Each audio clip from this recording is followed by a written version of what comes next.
చాలామందిలో వచ్చే డౌట్లలో kidney stones వచ్చిన తర్వాత మనం ఏదైనా కాల్షియం మళ్ళీ తీసుకోవడం చేస్తే కిడ్నీ స్టోన్స్ పెరుగుతాయి కదా, లేదంటే మళ్ళీ రిపీట్గా కిడ్నీ స్టోన్స్ రావడం అన్నది ఎక్కువగా ఉంటుందని భ్రమలో ఉన్నారు. కానీ ఒకటి చెప్పేది ఏంటంటే, బయట నుంచి తీసుకునే కాల్షియం అయితే సింథటిక్ నుంచి వస్తాయి.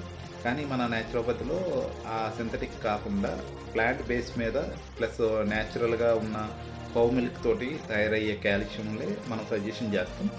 దీంతో పాటు దీంట్లోనే డి విటమిన్ కూడా ఇంక్లూడ్ అయి ఉంటుంది. అలాగే జింక్, మెగ్నీషియం కూడా యాడ్ అయి ఉండడం వల్ల కంప్లీట్గా బాడీకి అబ్జార్ప్షన్ అన్నది ఎక్కువ శాతం, అంటే 60-70% బాడీలో తొందరగా అబ్జార్ప్షన్ అయిపోద్ది. దానివల్ల బోన్ డెన్సిటీ కూడా తొందరగా పెరగడం అన్నది జరిగి లోపల మీకు ఆటోమేటిక్గా పెయిన్స్, అంటే బ్యాక్ పెయిన్ కానీ షోల్డర్ పెయిన్స్ కానీ ఇలాంటివన్నీ కూడా విత్ ఇన్ 1 month నుంచి 3 monthsలోనే కంప్లీట్గా తగ్గడం అన్నది, నార్మల్ అవ్వడం అన్నది జరుగుతున్నాయి. ఇది ఓన్లీ న్యాచురోపతిలో ఎక్కువగా నేను చూస్తున్న కేసులు. అందుకని ఈ వీడియో ద్వారా మీ అందరికీ తెలియాలని జస్ట్ మీకు తెలియడానికి వీడియో చేయడం జరిగింది. Thank you so much.